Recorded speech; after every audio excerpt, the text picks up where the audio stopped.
Chapter 13, Solutions. Exercise 13.107. A saturated solution was formed when 5.39 times 10 to the power of negative 2 liters of argon at a pressure of 1.0 atm and temperature of 25 degrees Celsius was dissolved in 1.0 liter of water. Calculate the Henry's law constant for argon in water. The reason I said in water is because the Henry's law constant for argon can be different in different solvents. In a non-polar solvent, we may dissolve more argon gas. Now let's look at this blank. This is in molar per atm. It does suggest us it's going to be the molarity of argon in water divided by the pressure of the argon gas. Now let's look at the conditions. Over here we have the pressure and temperature of the argon gas. We have the volume of the argon gas. Then we can compute the number of moles of the argon gas by using PV equals nRT. Once we have the number of moles of argon divided by the volume, we get the molarity. And then finally divided by the pressure of argon in the gas phase, which is 1.0. We'll get the Henry's law constants of argon in water. So let's do this.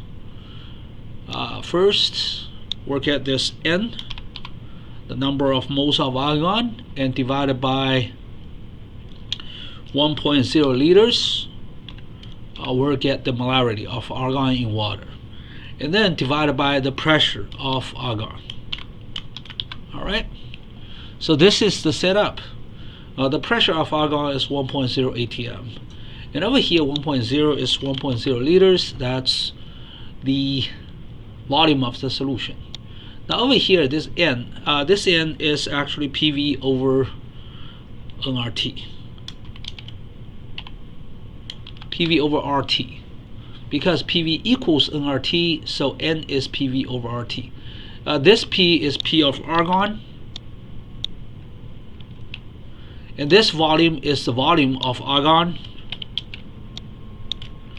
Alright, this value here. Notice that we have two different volumes. This is the volume of argon dissolved in water, and this is the volume of water, and also the volume of the solution as well, because when a very small amount of argon is dissolved in water, it's not going to change the volume. R is going to be the gas constant, T is going to be temperature. And probably you can see this and this cancel, so we're gonna just use the top part. But anyways, there's a 1.0 atm, so if you put 1.0 there, 1.0 here, the calculation is fairly easy. But I still want to do this. The volume of argon is gonna be 0.0539. all right, it's just because I don't want to type up this 10 to the power of negative 2 here, so I convert it to 0.0539. R, because we're using liters in atm, R is going to be 0.08206, and the temperature is going to be 298 Kelvin. This is going to be the calculation. In the end, we remove the unit. Actually, there's a unit here, there's a unit here, and also there's units for R, there's a unit for temperature. But anyway, so we got this value 0.0022. 0.0022. That means if you have water under 1 atm pressure of argon, it's possible to dissolve a very small amount of argon. The concentration of argon in water is going to be 0.0022 molar. So 1 liter of water can only dissolve 0.0022 moles of argon. And again, over here, this is the setup of my calculation.